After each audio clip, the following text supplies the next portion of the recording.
ইটালির একটা বিখ্যাত মানুষ আছে যার নাম বুসকালিয়া।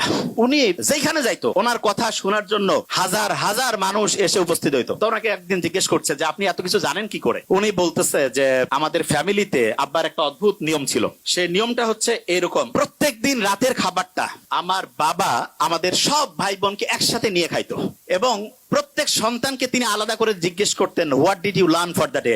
আজকের জন্য তুমি কি শিখছো? প্রত্যেককে বলতে হইতো। একজন যদি ঠিকভাবে বলতে না পারে যে আমি আজকে কিছু শিখি নাই, খাবার টেবিলে খাবার রেডি, এক এক করে সবাই উত্তর দিচ্ছে, একজন বলছে আমি ঠিক আজকে কি যে শিখছি বুঝতেছি না, বাবা বলতো খাবার একটু দেরি হবে, বই নিয়ে আসো, পড়ো, সবাই মিলে শিখি তারপরে খাবো। তা বুসকালিয়া বলতেছে যে আমরা যখন ছোট ছিলাম আব্বার এই অদ্ভুত আচরণে খুব বিরক্ত হইতাম যে কি টর্চার শুরু করছে আমাদের। তা প্রত্যেকদিন বিকাল বেলা প্রত্যেক ভাই বোন একজন আরেকজনকে বলছে তুই কি শিখছিস আজকে বল। একজন যদি কেউ না শিখে, কারণ ওর জন্য সবারই খাওয়া বন্ধ, পরে শিখতে হবে তারপরে খাবে, তখন প্রত্যেকেই একদম রেডি বসে সবাই বলা শুরু করে দিছে। এমন হয়েছে একসাথে কয়েকজন, তাড়াতাড়ি বলতে হবে, তাড়াতাড়ি খাইতে হবে, ছোট্টবেলায় যেটা হয়।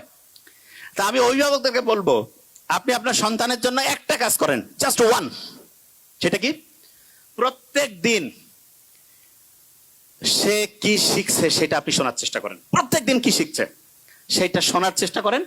এবং এক্ষেত্রে আমি সবসময় বলি, শোনার তো এখন টাইম নাই, টেকনোলজির কিছু ভালো ব্যবহার আছে। ছেলে মেয়ে দূরে পড়ে, কোনো সমস্যা নাই, একটা চমৎকার ডায়েরি তাকে কিনে দেন। ডায়েরিতে বলেন যে প্রত্যেক দিন বাবা তুমি আমাকে হচ্ছে ডায়েরিতে এই যে এরকম করে লিখে দিবা, তোমার 30 দিনের জন্য মান্থলি ধরো বরাদ্দ 10,000 টাকা, প্রত্যেক দিনের ডায়েরি লেখার জন্য তুমি 300 টাকা পাবা। মাসে যদি তুমি 20 দিন ডায়েরি জমা দাও 6,000, 4,000 নাই, কিচ্ছু করা লাগবে না। ছোট্ট মানুষ তো, সে চিন্তা করবে আমার এই টাকাটার দরকার আছে, ঠিক না?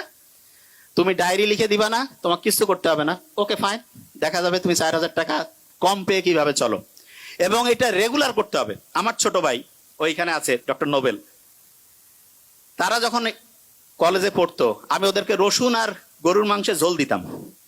আমি মেডিকেলে পড়তাম, তা আমার বন্ধু, আমার রুমমেট যারা বলতো, দোস্ত তুই এরকম কেন রে, একটু গোস্ত দিবি। আমি বলছি না, এখন গোস্ত খাইলে ভবিষ্যতে গোস্তের কি আকর্ষণ সেটা থাকবে না। এই জন্য অনেকে আছে না, সন্তানকে সবকিছু দিয়ে দেয়, মোটেই না। আপনার যা কিছু আছে ওইটা যদি সন্তান বুঝেছে ওইটা ওর, আপনার সন্তান ধ্বংস হওয়ার সম্ভাবনা 99%।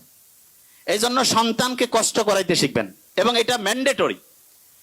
এবং তাকে বুঝাতে হবে যে বাবা তুমি যেই ফ্যাসিলিটি পাচ্ছ এটা হচ্ছে এক্সট্রা, তোমাকে নিজে সবকিছু করে সামনে তোমার হিসাব, তোমার আমল তোমার হবে। আমার এখানে যেটা আছে এটা যে তুমি পাচ্ছ এটা তোমার এক্সট্রা দিচ্ছি তোমাকে। এবং সত্যিকার অর্থে সন্তানকে আমরা যেভাবে মানুষ করবো সেরকম হবে। তা আশা করছি। প্রথম আরেকবার ধরে ফেলি, সবচেয়ে ব্রেইনের জন্য ভালো